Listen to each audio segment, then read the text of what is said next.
Okay, folks, on behalf of Project AIDS International, I'd like to thank you for coming to this press conference. Dr. Willner, MD, PhD, will be giving an explanation in just a moment on what we're doing here and what he will be doing with our volunteer, who is Kim Freyes, who is an HIV positive individual. Today, Dr. Willner will be infecting himself. He will first explain what he will be doing, as well as why he will be doing. Directly after his inoculation, Dr. Willner will be explaining any questions that you have. There will be a question and answer period. And I would like to take this opportunity to welcome Dr. Willner.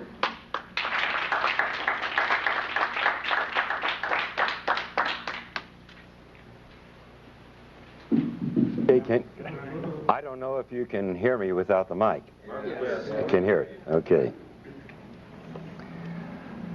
And because I've done this needle sticking several times already, I'm familiar with some of the things that are put into the press afterwards.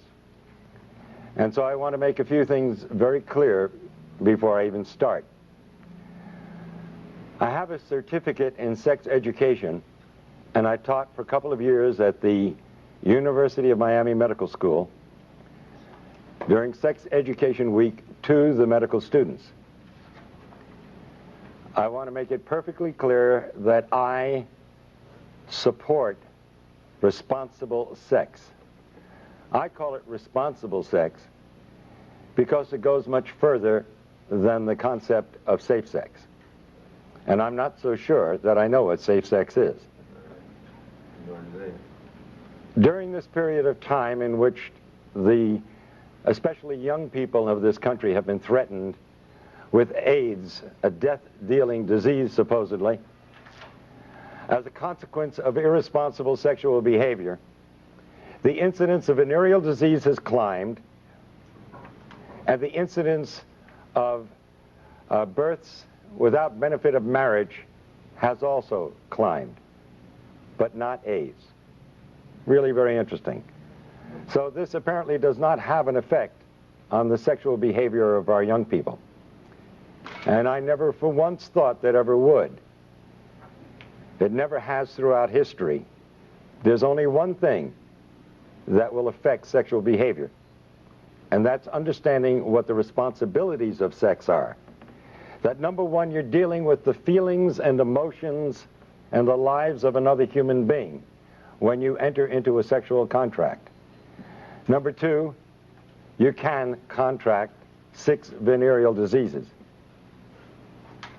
And number three, an unwanted pregnancy can occur amongst heterosexuals at least. These are very serious and very important considerations. And the lack of consideration and responsibility in this area creates a cost in human suffering that's incalculable, and a cost in monies that is incredible. So don't anyone out there say that I am for irresponsible sex. But I am against lying to our young people. I am against causing death and destruction through that lie. I am against telling a lie to the young people so that they continue in other behaviors which are truly causing AIDS. Now, you've got to ask yourself the reason that I'm here today. And it's been suggested that I'm here to sell a book called Deadly Deception. There's only 2 ways that you can get the truth to people. By your own words out of your own mouth, and by putting them on paper. And that's the reason for the book. We're talking about probably the most horrible scandal and scam ever perpetrated, not only in the name of science, but in humanity and in all history. Today is December 7th. And I was 12 years old when the attack on Pearl Harbor came. and I remember World War II very well. And it's a very significant day today because I see an incredible parallel between what is going on in the so-called AIDS epidemic and what happened in the years preceding and resulting in World War II.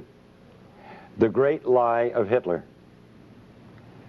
It's amazing. I think he would envy the job being done by members of the National Institutes of Health and even the media, especially in this country. I charge the media with part of the responsibility, and a very significant one, in a current Holocaust that can end up being worse than the one that occurred during World War II.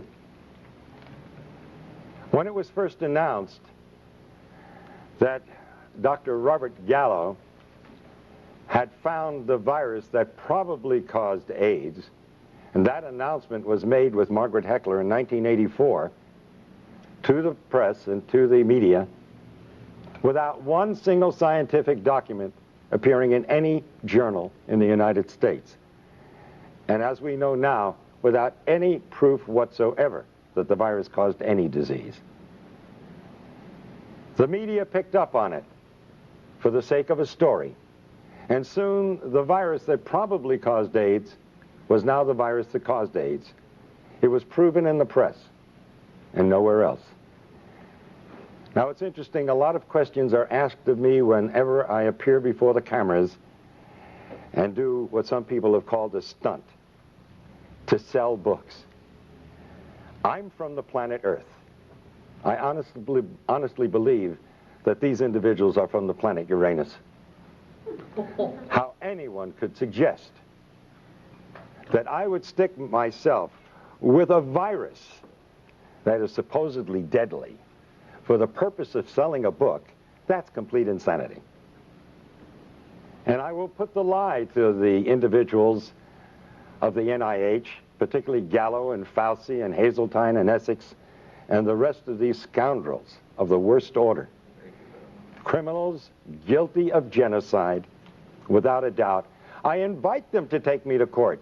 I wish Burroughs Wellcome would take me to court because they have been putting out a killer drug knowingly. Because in a court of law, I would have the opportunity to provide the absolute proof and evidence, as I have in my book, Deadly Deception. Now, I'm not alone in what I'm doing here today. How does the press escape such obvious truths? Why would the finest virologist in the world, the most noted virologist, member of our National Academy of Sciences, Peter Duesberg, why would he put his entire career on the line? What did he have to gain? He's already lost his laboratory and his funding. They can't take away his professorship because he's tenured. Why would a Charles A. Thomas, professor emeritus of Harvard, say the same thing? Why would Kary Mullis, who won the Nobel Prize in virology last year, why would he stick his neck out? What did he have to gain? These are the questions reporters should be asking. And in order to sell a book, I would inoculate myself with a virus that supposedly is deadly. Ever think that maybe we all know something that you just don't get? That if you take the virus out of the equation, you have a perfectly understandable disease with a perfectly understandable answer. And I might remind you, in case you are not aware of it, and if you haven't read my book, that we have known what causes acquired immune deficiency diseases for at least 70 years. It's in the medical textbooks. It's there for you to read. Number one cause on the face of this earth is malnutrition and starvation. That's African. Look to the headlines of the October 3rd issue of the London Times, Sunday Times last year. And the inside headlines that screamed across 2 pages, the plague that never was. Speak to Philip and Evelyn Kreinen, who head partage with an organization of 250 people their own hospital, their own doctors, their own laboratories, who have lived in the heart of the epidemic, supposedly, or the supposed epidemic, for 5 years. There is no epidemic. It doesn't exist. They are there. They're not some character who goes through from the World Health Organization and says, oh, I've seen the people dying. Of course you have. We all saw them on television in Somalia. What do you think you were looking at? That was AIDS, due to starvation, due to malnutrition. It's no big secret what's causing AIDS. We've known it for 70 years. Number 2 is drugs. And don't just think of street drugs, because the number 1 cause of AIDS today is actually 2 medical drugs. AZT, a drug that was discovered in the 60s as a chemotherapeutic drug for cancer and was shelved because it was too toxic to treat cancer. A drug worse than cancer is being used to treat people who are immunosuppressed. Now let's go back to the other causes of AIDS. So it's not only street drugs but medical drugs, but now 3 is radiation. What do they worry about at Chernobyl and Nagasaki and Hiroshima? But number 4 is chemotherapy. Number 4. The number 4 cause of death of acquired immune deficiency diseases.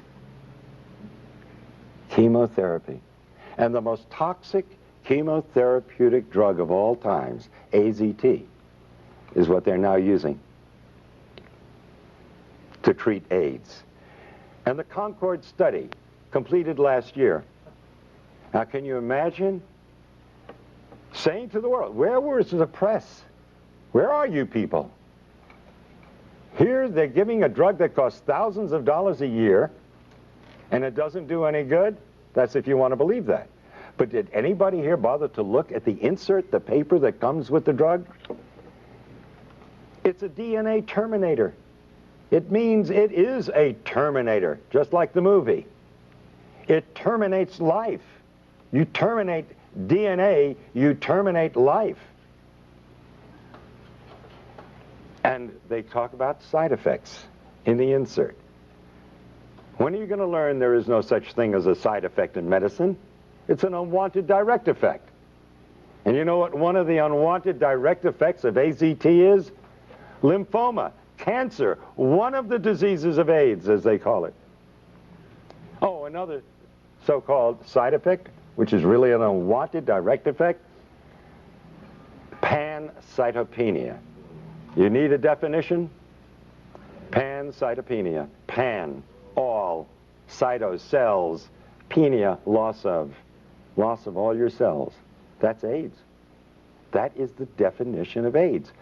So AZT, by definition, by their own drug insert, causes AIDS, and nobody survives AZT. That will eventually lead to your death. And they've cut the dosage way down because it was killing them too fast. It's like giving somebody a large dose of strychnine and they die within 5 minutes. And so the next person, you give them a few drops of it and they last 4 or 5 days, and you say, strychnine's a wonderful drug. This person lasts 5 times longer. This is the kind of thing that they present to the world. Now, I have offered for over a year now, and I continue to offer it, $100,000 to anyone who'll give me one scientific document that proves that HIV causes any serious disease. It doesn't. It is a scandal and a scam beyond belief. The virologists who are responsible for this, what do they have to gain? Now, I don't know what Duesberg had to gain, or Charles A. Thomas, or Kary Mullis. He already got his Nobel Prize. Why does he come out and say it? And he's the one that found the test, the PCR reaction. And he said that there is no body of evidence that supports that the virus causes any disease whatsoever. But what about the individuals who have perpetrated this lie? They are all multi-millionaires. What do we have to say about the National Institutes of Health when a private laboratory, independent laboratory, found AZT to be 1,000 times more toxic than the laboratory of the NIH? We can understand a 5% error in a laboratory, even a 10% error. But a 10,000% error? Or 100,000% error? That's fraud.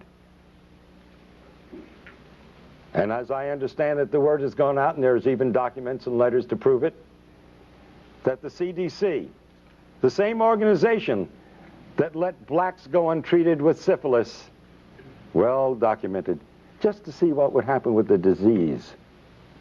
This same organization who had to admit that they can't give in on the AIDS thing now because nobody would ever be able to trust the government. I think the last election tells us what the people think about government. But science is acting no differently than politicians do. And now we have disease by politics.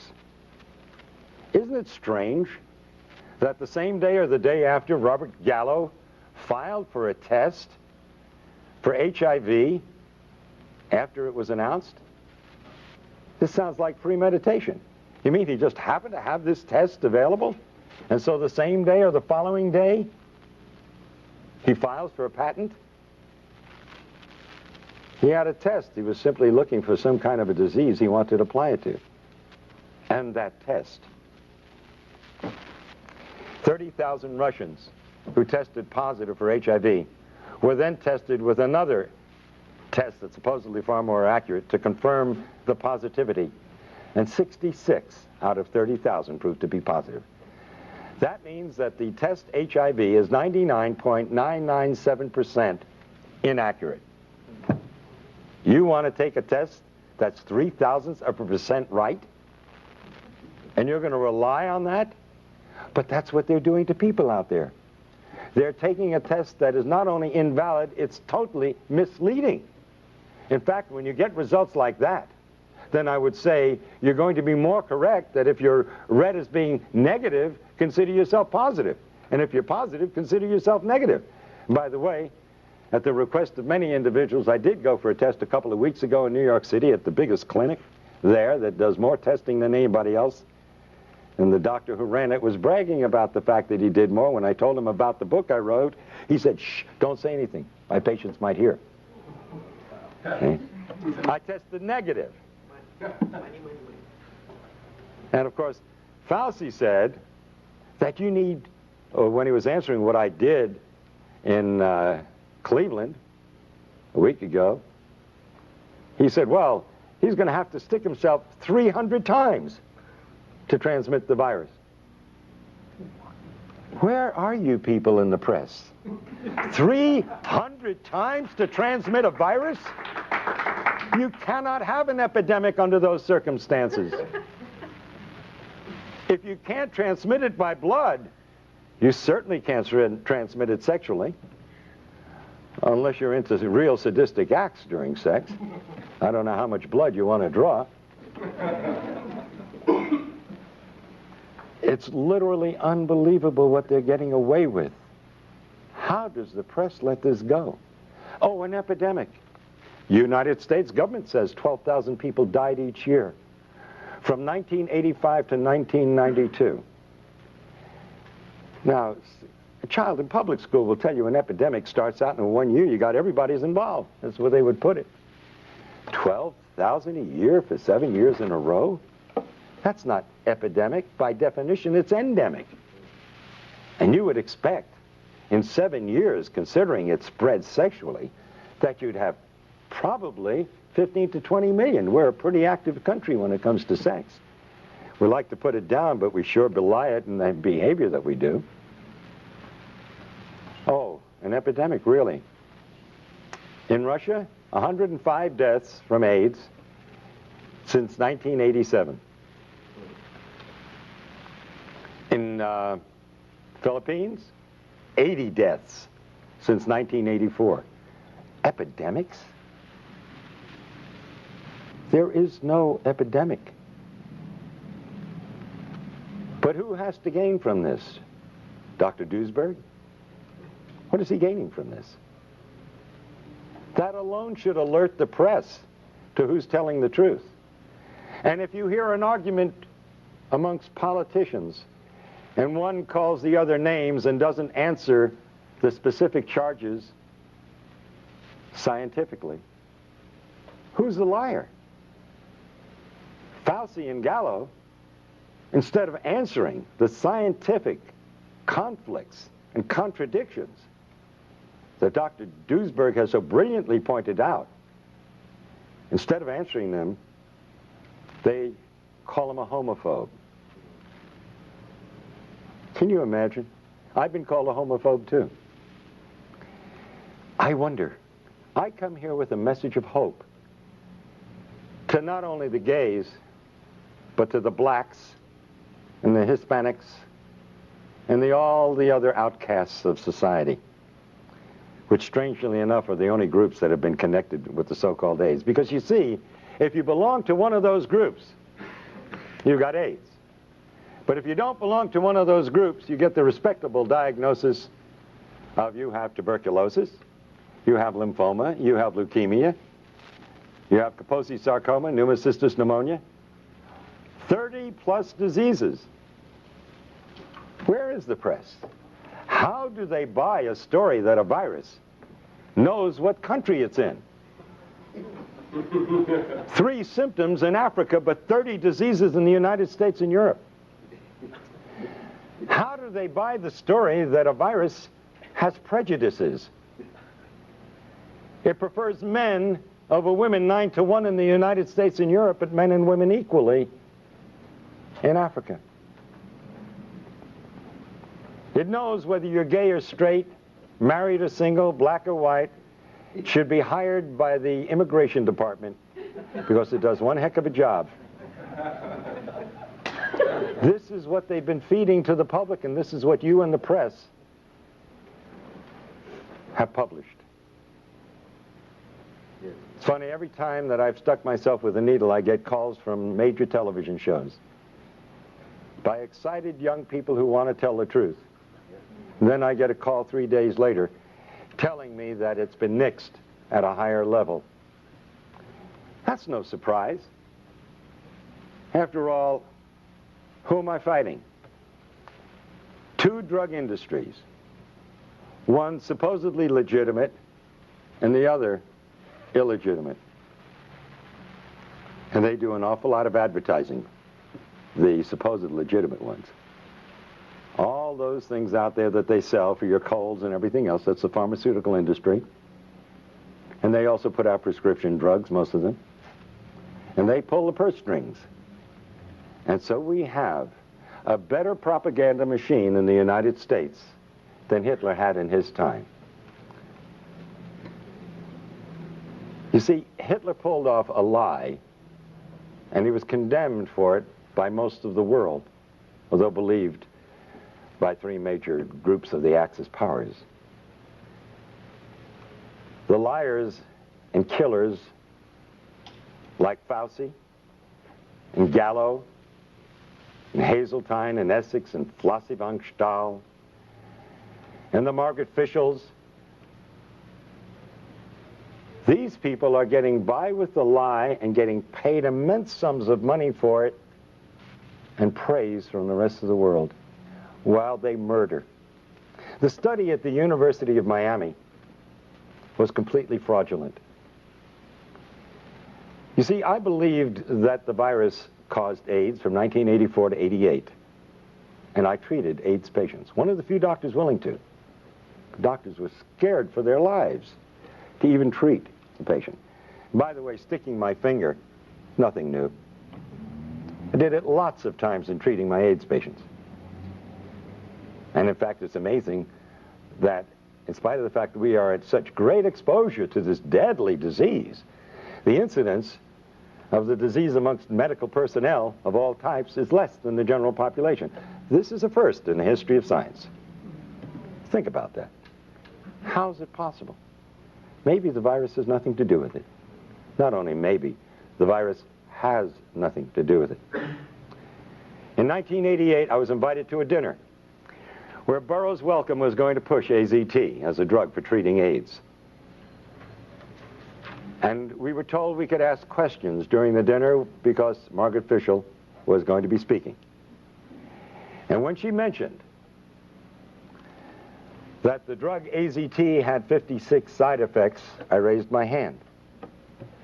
And I said, Dr. Fischel, how do you do a double-blind study on a drug with 56 side effects? You've got to know if you're on the drug.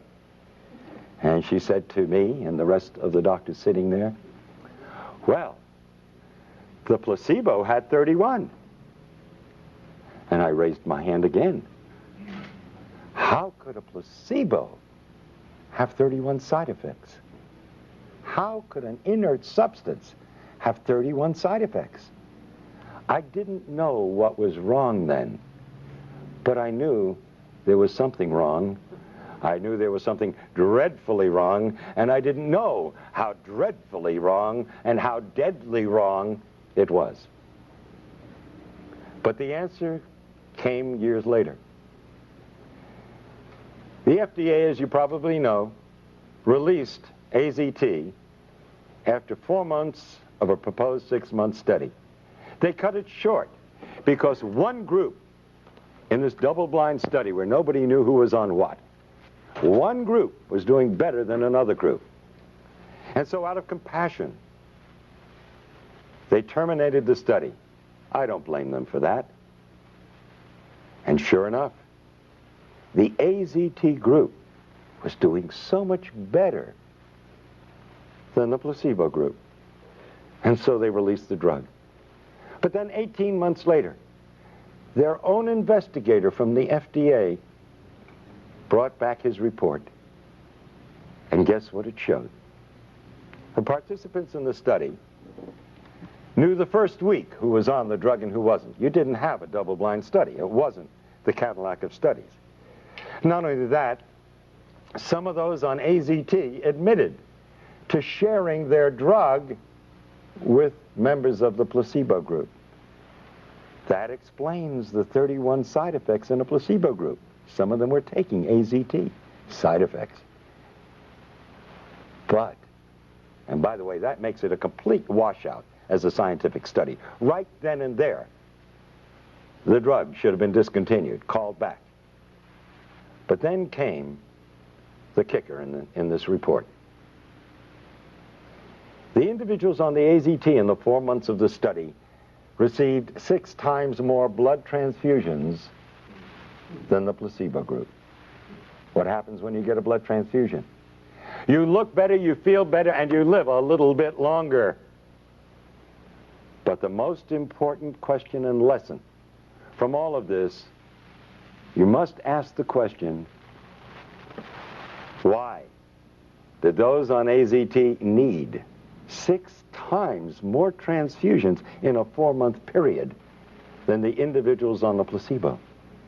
Because you're dealing with a killer drug, and you need those blood transfusions to survive, and coincidentally they made you look a little bit better and healthier than the other group.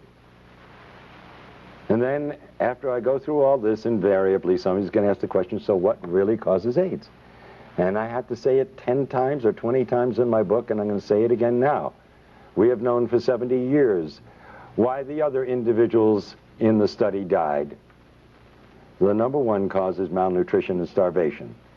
Well, to an extent that was true of some of these individuals, but only true because of the second reason. The number 2 cause is drugs.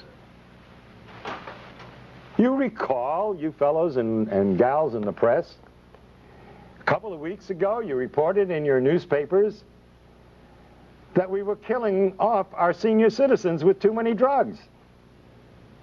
And how do you cure them? You get them off the drugs. And how were these people dying of so-called AIDS? From the number 2 cause, drugs. Both medical and street drugs. But one in particular that stood out and has been linked by 24 scientific papers with Kaposi sarcoma, and that's poppers or amyl nitrite. It's very rare that you see a case of Kaposi sarcoma in Africa because they don't use poppers. And this is the first disease, human disease, we can't give to a simian monkey. And I'm talking about legitimate diseases, because you see, the virologists have been coming up with more diseases than you can imagine. And haven't you bothered to notice most of them never pan out? They disappear from the headlines and they're never heard of again because they weren't diseases really in the first place. Like SMON, a disease in Japan. For 15 years they pursued viruses. And what did it turn out to be? Enteroviroform, a drug for diarrhea that they were using over there. Amazing, isn't it? And they spent 15 years and lots of millions of dollars, but guess what our virologists have done? Wow, they hold a candle to no one. For 20 years in Nixon's war on cancer, they spent over $20 billion looking for a virus that caused cancer. And they came up empty-handed. They not only couldn't find a retrovirus, which was the ideal choice because it doesn't kill cells, and it's multiplied by the cells, which is what cancer cells do, but they never found any disease that it caused. But guess what they chose for the scam of AIDS? A retrovirus. Already $20 billion in 20 years, we found nothing that it does. And we also found out absolutely it doesn't kill cells, because if it did, it would commit suicide. It needs the cell in order to replicate, to be alive. So the epidemic would be over before it began. It's impossible. But this is the virus. They've just spent another $20 billion in only 10 years' time. And they're asking for more. And now they want to give us a vaccine. See? Oh, will they make money with that? They not only have a test for HIV, which, by the way, is not for the virus. It's for immunity. Like I say, it's the first disease in the history of medicine. When you're immune to it, you're going to die from it. But now, they want to give us a vaccine. The test HIV tests for antibodies, not for the virus. Well, antibodies is what you get when you use a vaccine. You want to produce antibodies to fight the disease. I'm at a loss to understand. If we already have the antibodies, why do we want to create the antibodies? Kind of redundant, isn't it? Oh, by the way, if you take these very same antibodies and you put them in Gallo's culture in his laboratory, you just ruined his multi-million-dollar culture that he's making a fortune out of. Because you see, these antibodies destroy the culture. Does the press bother reading? Do they understand the English language? And yet you want to condemn me and say that I'm out for publicity? Well, what is it that Peter Duesberg is out for? He held the reputation, and still amongst honest scientists, as being the foremost virologist in the world. What is Kary Mullis out for? He just won the Nobel Prize. Why does he want to put at risk that incredibly marvelous reputation of being a Nobel Prize winner? Why would he put that at risk? Unless maybe there's still some honest scientists around. Now, what about the rest of them out there? You know, I often ask myself the question, if my children were still in school, and I had house payments to make, and I had to put them through school, etc., would I be doing what I'm doing today? I don't think I've ever answered the question because I'm kind of afraid of what I might answer if I was going to answer honestly. And he who is without sin shouldn't be casting any stones. So I won't cast the stones at the thousands and thousands and thousands of virologists out there who are going along with this scam. Because you see, they would be out of jobs if they dared criticize Margaret Heckler or the heads of the NIH. They'd be out of jobs, and they'd have families that they have to support, and futures that would be down the drain. You don't cross the establishment. And so the lie is being perpetuated by the silence.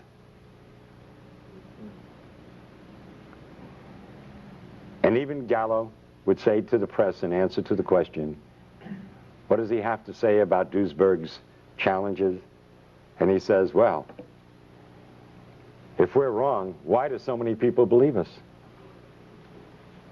I mean, I could just see Hitler and his stormtroopers saying to the press, if we're wrong, why does everybody do what we tell them to do? Because they're running the show, and you're looking at not just a simple lie of science. In the back of my book, I have the picture of Pedro Tocino of Spain, father of 2 young girls, a hemophiliac. Nothing wrong with the man. But because he received so-called tainted blood, they had him on AZT. I stuck myself to get that man off AZT. I said, if I stick myself with your blood, will it convince you there's nothing to worry about? And Pedro Tocino, now over a year later, is very healthy, having a wonderful life, enjoying his 2 young daughters. But all of his friends are dying or are dead. This is real. And I don't blame those scientists out there keeping their mouths shut because their jobs depend on it. And I understand that exists in the press too. But you've got organizations. And in a way, so do the virologists have organizations. And if enough of the honest ones would stand up and take that chance, if you all stand together, you make a statement. And you can do that in your press associations, even though the people who own the newspapers and the television shows are afraid of losing their sponsors. You can at least keep your dignity. That's the choice you have to make. And that's the choice that I have had to make. I figured that if I didn't do what I knew was right, I'd end up cutting my throat shaving in the morning, because I wouldn't be able to live with myself. And that's the honest, simple truth. I am sticking my finger to bring attention to the current Holocaust, and it's a dreadful one. When you terminate the DNA of a human being, they waste away and die in an inhuman fashion. We all have the right to die with dignity. But if we told them the truth, a lot of them wouldn't die at all. They'd simply get off the poppers and off the drugs. And there's no dishonor in being gay and admitting that you've been on drugs. The decent human beings in this world will give you the support and help you, like we help drug addicts of all followings, so to speak. Those that would turn against you have turned against you anyway, because of what you feel and what you are. And there are even some religious groups who have turned against the gays and said it was God's vengeance. How can you believe in a loving God and believe that that God would cause such a terrible disease amongst humans? No, this is a man-caused disease. But we all make mistakes in life. And that shouldn't stop the compassion and the love and the understanding of decent human beings. And so I do the act of sticking my finger and create another blood brother in my life, as the ancient Indians have done. And I will get another one today. Because I'm not afraid of getting AIDS. I know as a scientist that there is nothing to fear. I know what causes AIDS. I am not going to lie to others nor myself about it. I don't like sticking myself with a needle because it hurts. And if you've ever seen my expression on pictures, you know that to be true. So, Kim Freitas. Kim, are you here? Yeah. We're going to become blood brothers. Yeah. And please, to the press and to everyone else, I don't intend to stick myself 300 times, because it wouldn't prove anything anyway. Oh, and might I say that a Dr. Gottlieb, who achieved fame for being the doctor that noted the first 4 or 5 cases of AIDS, who said to me on a radio broadcast the other night, he would believe me if I took a liter of blood. That's a transfusion of blood.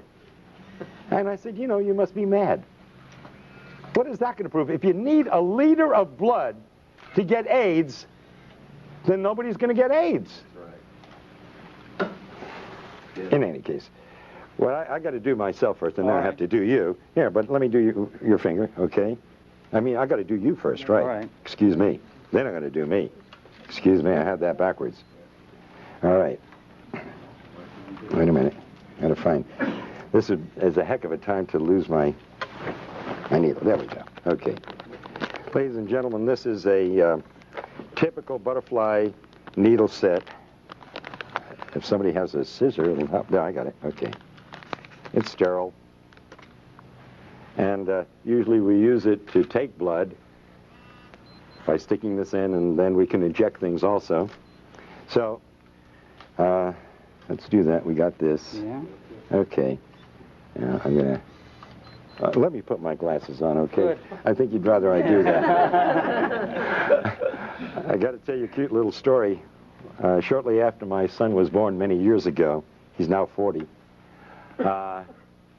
he got some kind of an infection or whatnot, and I spoke to the pediatrician at the hospital. I was an intern at the time, and he said, go home and give him a shot of penicillin. So I took the syringe and everything home, and my wife held Bruce over her shoulder, and I grabbed his little bottom cheek, and I go like this, and I stuck it right into my thumb, so. Careful. You can tell I don't like doing this, never have. Okay. Now we want to get a lot of blood. There we go. Okay? There we go. Now I'm wiping this needle thoroughly in this blood. And I say to my friends Fauci and Gottlieb and Galpin and Gallo and all the rest of those criminals, all right, that this is for the sake of humanity and no other reason. Oh, whoa, whoa. Right. And believe me, it hurts. You can move it more.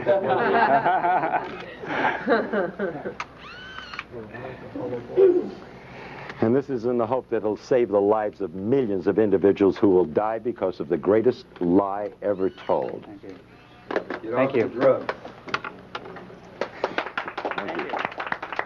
Get off drugs is right. Get off drugs. Now, I will be happy to take questions from the press or from anyone for that matter to clarify in your minds if there's any doubt whatsoever. Yes. You said, I have several questions actually.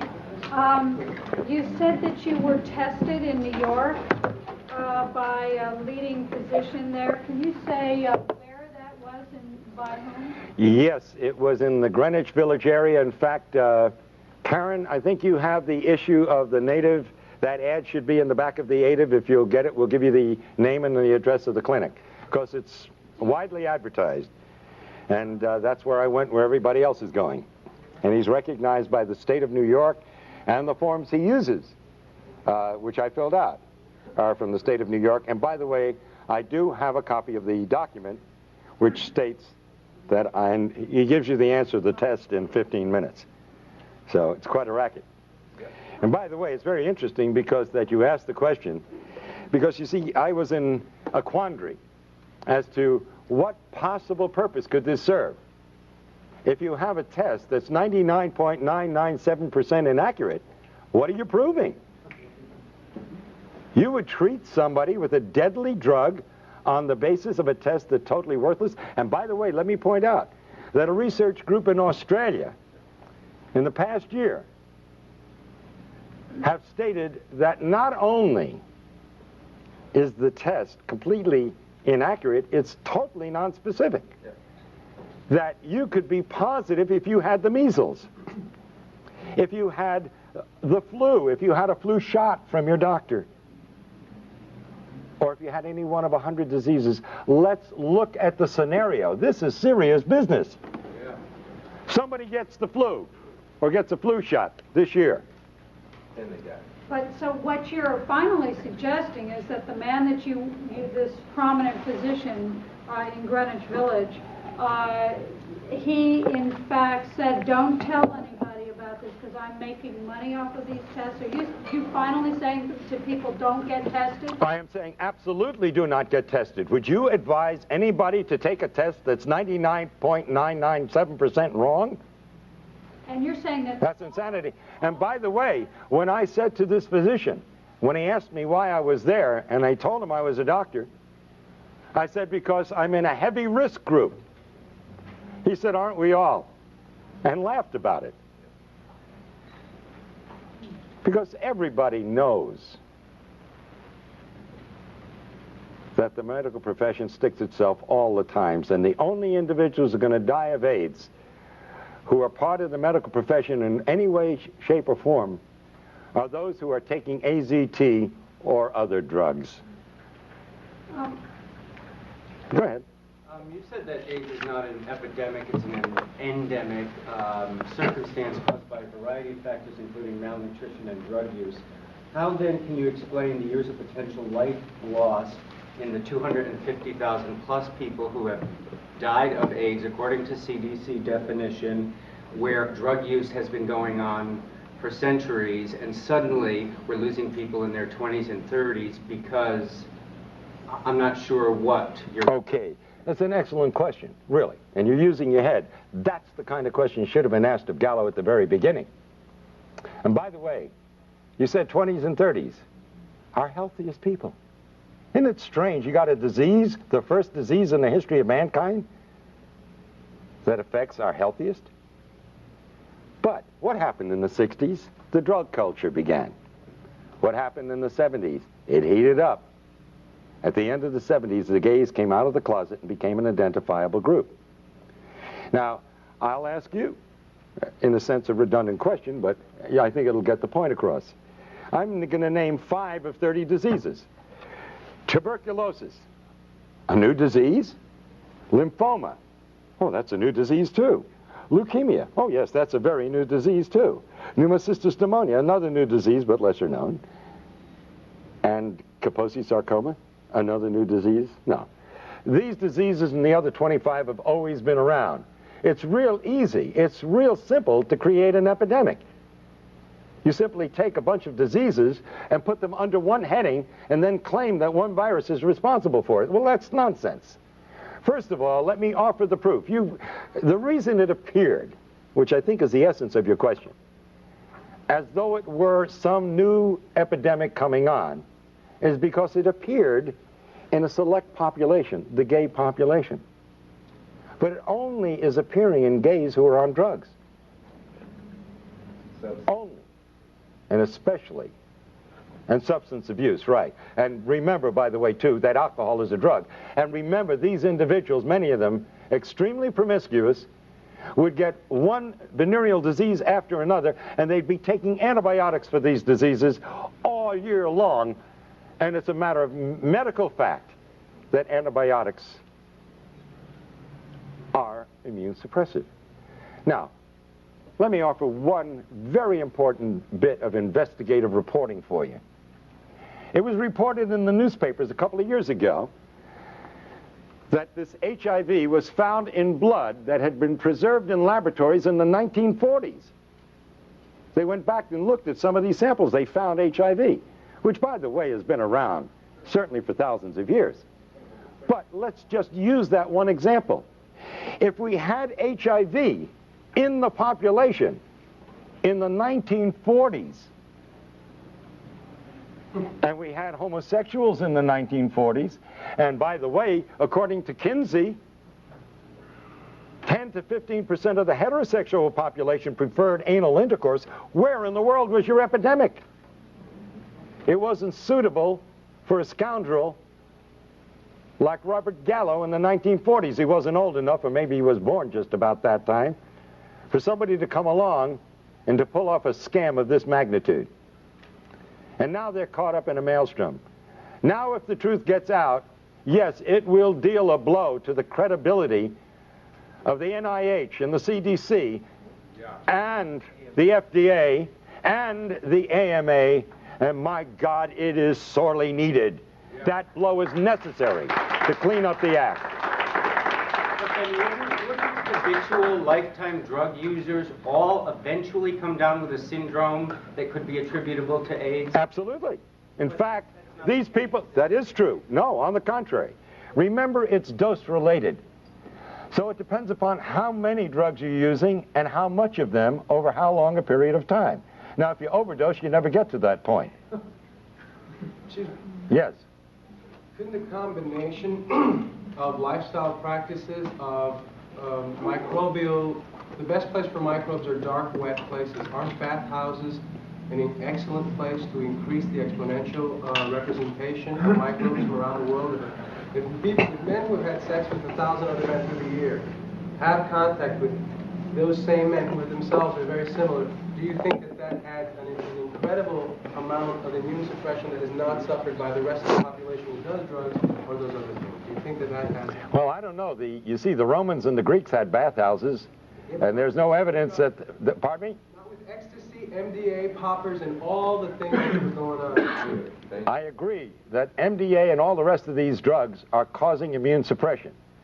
Now, I don't believe that sex itself causes immune suppression, but I do believe that recurring venereal disease will cause immune suppression.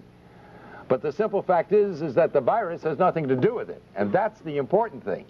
That I am certainly for people having a healthy lifestyle, absolutely. But let's not get into the idea that this is, again, a contagious disease. You cannot give AIDS to anyone, and you cannot get AIDS from anyone. Yes, Michael Elner. Would you consider the intense, chronic psychological terrorism surrounding HIV and AIDS to be a major cause of what's called immune deficiency? 22 years ago, I urinated pure blood without pain. I knew immediately what the diagnosis was. It was bladder cancer. I cannot fully describe what I felt at that moment. It is unbelievable. It's like taking a crash dive into the depths of anonymity, total isolation, fear, and panic. And all the faith in God, or whatever faith you may have, cannot handle that at that moment.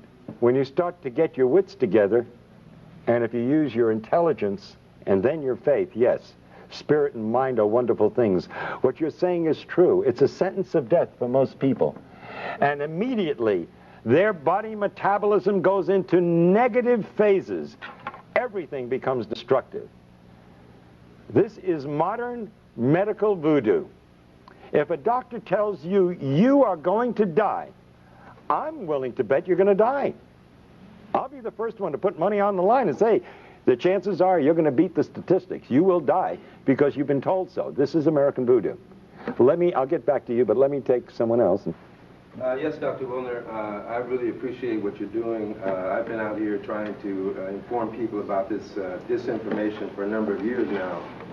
Robert Gallo, who is a proven medical fraud and a multimillionaire marketing a test, the AMA itself, in its own medical journals in the 80s, have said that these tests are bad science. The microbiologists have said in their own medical texts that this is bad science. These tests do not work. The hematologists have said that this is false. These tests. They say that they have used ozone to inactivate HIV, which HIV, if it's a virus, it's a template or a pattern. So what can it do? I mean, these are just basic medical facts. How is it that this has gotten by the entire population? And the media is pushing this lie. Arthur Ashe, for example, was on 30 pills a day the 3 months before he succumbed, including AZT. How is that not iatrogenics? And how is it that the medical profession can murder 1 million people a year, according to their own study, the Yale New Haven study that came out this year? They admit to killing 1 million people a year. Why aren't they on trial? That's my question. By the way, I thank you for your comments, and I'd love to have a copy of that study and some of the information you talked about. I really would, because I've been going around saying it's the number 3 cause of death is iatrogenic disease. And when I lecture before groups, I don't tell them what iatrogenic disease is. And I say to them, you know, here we're worried about this so-called AIDS epidemic, and I don't believe that anybody should die. I think we should all live forever. But 12,000 a year, that's not an epidemic. 60,000 die from automobile accidents. 120,000, I've been saying, and I hope you're going to help me change, 120,000 die each year, they admit to, from iatrogenic disease, 500,000 from cancer, and 800,000 from heart disease. And I'm glad you're telling me it's a million, because I've been saying, they say it's number 3. I really believe in my heart it's number 1. Deepak Chopra said Sure. the number 1 cause of... I agree with him. Absolutely. Now, if we took the figure of 120,000 being killed by doctors, not malpractice, but as a normal course of everyday medicine, then doctors are 10 times more dangerous than HIV. Now you're telling me it's 100 times. 100 times. Yeah, I want those figures really desperately. In 1964, Please. They admitted 350,000 in 1960. Well, I will be indebted, because that's powerful stuff, and I really, you know, it's funny, you never know where the figures are going to go. But with medicine, anything's possible. Yes, pardon me? Just the USA? Just the USA. Ralph Nader did an article, by the way, in Penthouse that talks about those issues. Yes, ma'am. I had a comment to that. Yesterday, C. Everett Koop announced that 300,000 Americans die annually from diseases and illnesses related to being overweight. So I don't know how that multiplies out, but it would certainly be a lot more dangerous to be overweight than to be HIV infected. You know, that's a very good point. Yes. There you go. Thank you. That's a very good point. You know, I pick up some marvelous ideas from some very bright people, and I can't tell you how much I appreciate it. I'm going to be using those. Do I have your permission? Okay. Could you give some insight on how this mechanism works with pediatric AIDS? Oh, okay. That is another good question. First of all, I challenge anybody, except there are always exceptions, and the exceptions are, of course, as we know, genetics, and children sometimes born under circumstances where we don't have all the facts. But I would say 99% or better of the individuals born with AIDS, if they actually have AIDS, the mother was a crack mother, was on drugs, no question about it, or had obvious incredible immune suppression for what other medical reasons, as they say. I'm thinking of particular is Elizabeth Blazer, and her child got it from her. She had a blood transfusion before the birth of the first child. It was with tainted blood at Cedars-Sinai. She then passed it on to her child. She passed on HIV. The story, yeah. Okay, let's call things HIV, not AIDS. Right. Now what happened? The child, after about 3 years, got very sick. They didn't know what the problem was. The doctors said nobody knows what it is. They finally did an HIV test on the child, found out that she had it, and then she died. Ariel died. But there's a gap there. They found out she's HIV positive, and then she died. How much time and what was done in that period of time? I can't answer that question. I mean, listen, I was in the practice of general medicine for a lot of years. I had one of the largest practices in the state of Florida. And I can tell you, I treated a lot of kids over a period of time that got very ill in their first 3 years of life. You mean they had AIDS? The test that they had. Now, they did a test. I will guarantee you, I don't know what she died of, and I can't answer it. But I will tell you, these kids who are diagnosed as HIV, if they're given AZT, they will die of AIDS. Absolutely. Most of them will not die, just like most of the kids I treated did not die.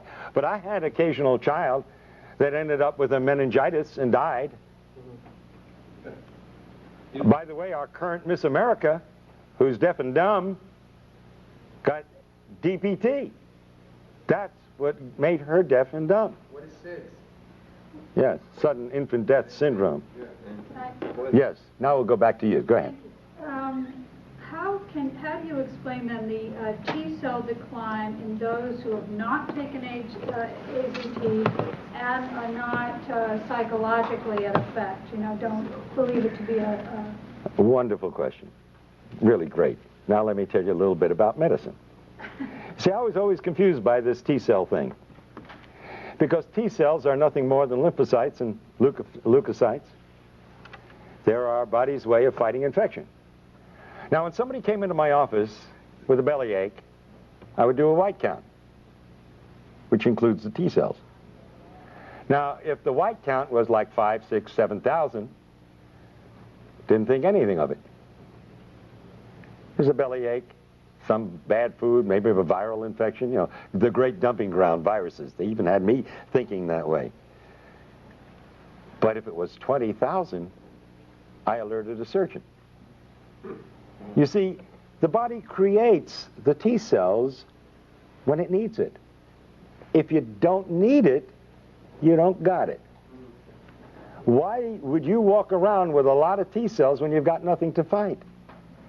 And I can tell you one thing we have always known. There is no correlation between severity of disease in AIDS, so to speak, and the T cell count. Doesn't match up, and I'll tell you why. You look a little bit confused when I said the fact that you will not have a high white count unless you have a severe infection. However, which means that if you don't have a high white count, it's not bad. If there's nothing else wrong with you, then I'd say, well, that's normal. Well, why do you want a high white count? If you got a bad cold, you'd get an elevation in your white count. Now, we know for a fact, it's well documented, that you have individuals who have died with AIDS with elevated T cells. And we have individuals who've been healthy. And when I tell you healthy, I feel sick by comparison at looking at some of these individuals. And they test out incredibly well. The best, healthiest specimens I've seen, the kind that most women say, oh my God, why is he gay? You see? Because he's so good looking and so handsome and so strong and so healthy, you see? They have no white, they have no T cells. So T cells, you don't count T cells as a barometer of how one is... No, because yes, you can use it to some degree as a barometer, depending upon the situation, but basically, no, you can't, and I'll tell you why. You know that you can change the T cell count if you worry somebody? Completely established. I worry about these individuals who go in and get these T cell counts one after another, because their whole life is focused on these T cell counts. And when it goes down a little bit, instead of being reassured, which is the way I would interpret it, they get panicky. Now they're really doing damage. And at some point, if they're on drugs, and sometimes even if they're not on anything, but because they've been told they're going to die, like the witch doctors of Africa and elsewhere, these individuals will die because they literally worry themselves to death. It's a crime beyond belief. They're the rare ones, I admit. But the fact is, T cell counts absolutely have no correlation with severity of disease. They can be low because you have wiped out your immune system, and they can be low because you don't need them. That's the important thing to understand.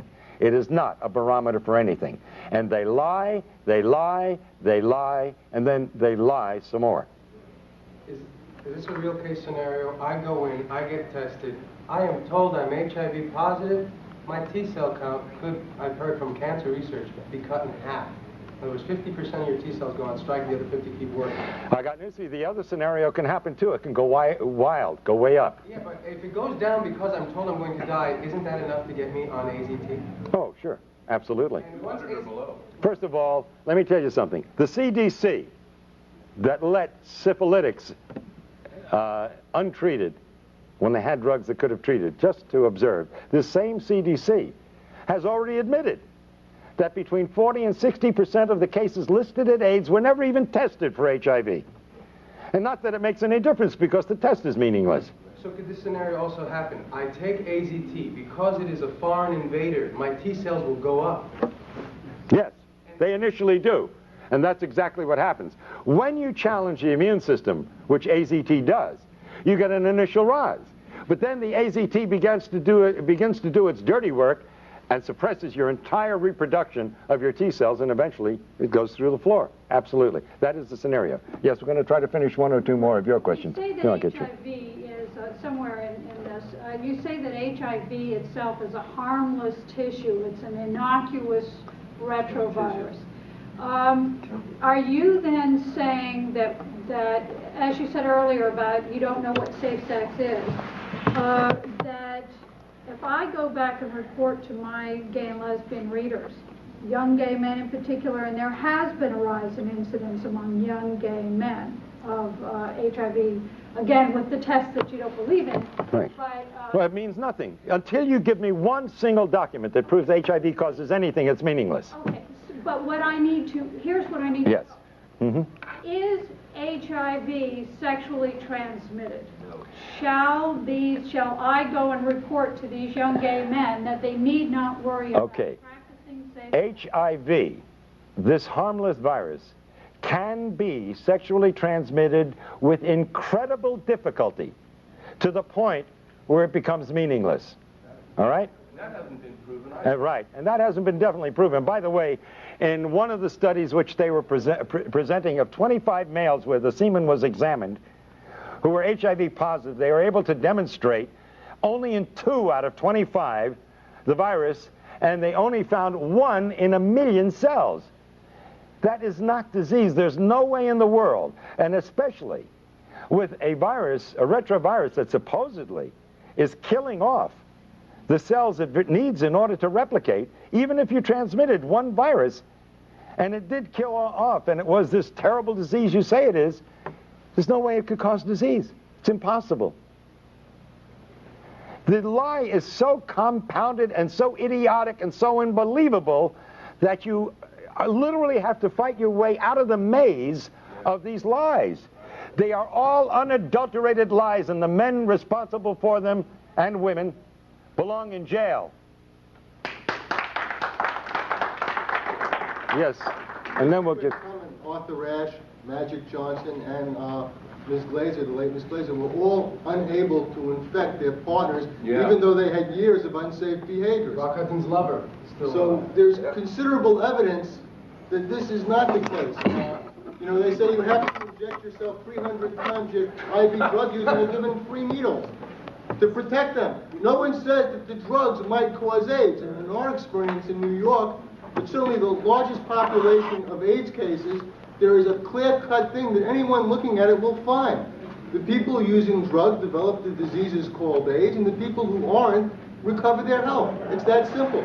Yes, and by the way, for that population that you're writing for, let me simply point out, again using the government's figures, they say it takes an average of 1,000 acts of intercourse over 10 years in the United States and 10,000 acts of intercourse over 10 years in Africa to transmit the AIDS virus. That's twice a week in the United States for 10 years on an average to transmit the virus. In Africa, that's 20 times a week on an average. And if you know what the bell curve is, there's got to be some individual out in Africa that's doing it 200 times a week. I want to meet that individual. And now let me give you a set of figures which you must produce for your readers, please. The World Health Organization says that the annual conversion rate in the United States for HIV is 1 to 1.5% a year. Now, according to the figures given us by the CDC, there are constantly, for 10 years now, 1 million HIV positives in the United States. Now, that defies all definitions of an epidemic. How does it stay steady at 1 million if this is an epidemic that's going to kill everybody? And by the way, their predictions from 10 years ago were 91% wrong as far as deaths were concerned. Think of that. Now, hold on. 1 to 1.5% per year would average out to 67.5 years for everybody who's HIV positive in the United States today to become full-blown AIDS. That's the annual conversion rate, published not by me, by the World Health Organization. But in Haiti, it's 1/10 that. So if you're HIV positive, I would advise all your readers to go to Haiti. They got a 10 times better chance of survival if they go to Haiti. Because there it will take 1,000 years for everybody, this is World Health Organization figures, for everybody who's HIV positive today to become full-blown AIDS. But hold your hats, hold the presses, young lady. Tell your readers this, and I quote the World Health Organization. Maybe I should put my hand like this while I say it. But they say that in Zaire, you have 100 to 150 times better chance of survival if you're in Zaire than if you live in the United States. In other words, there, it will take 25,000 years for everybody who's HIV positive today to become full-blown AIDS. Now, I think you ought to urge your readers, all those with compassion and with heart, to take the first plane to Zaire and to stop anyone on the street and ask them, are you HIV positive? And if they answer in the affirmative, I think you owe it to them as a conscientious human being to say, sir or madam, are you aware that in the next 25,000 years, you're liable to die of AIDS? Those are government figures, they're not mine. The ridiculousness of it demands that you print those figures, that they give them to your readers. Isn't it interesting that Africa and Haiti have similar situations in North America and Europe? Although Africa is closer to Europe, you would think that infectious spread would spread closer to the center of the origin. The answer is very simple. Malnutrition and starvation can lead to death, and at a very variable rate depending upon the malnutrition. But AIDS due to drugs is a much shorter period of time. And iodocanol, it's a drug from Ciba Geigy, or no, LaRouche, I think. They've been injecting people in Zaire and Angola and in Haiti with this iodocanol since the 1970s. And this is a hepatic drug. This kills the liver. And the liver is your biggest filter of your blood in the body. And if you destroy the liver, it has more than 500 functions in the body, then you're dead. By the way, let me throw out, I think, an overall principle to take a look at very seriously from the point of view of disease and death. And this applies to AIDS as it would apply to any disease problem in humanity, and with this I'm going to end. The bubonic plague killed half the population of Europe. The question you must ask and must answer, if you're going to be a rational thinking human being, is why didn't it kill the other half? In the United States, in 1919, 18 million people died of the flu. My question is, why didn't the other 92 million die? The answer to that, and every reporter owes it to their readers, is very simple. The bugs do not cause the disease unless there's a suitable terrain. And so the answer to all disease is not to take a shotgun and blow a human being apart, but to simply prevent the disease to begin with by living at peace and in harmony, not only with your fellow human beings, but with every organism on this planet. And thank you.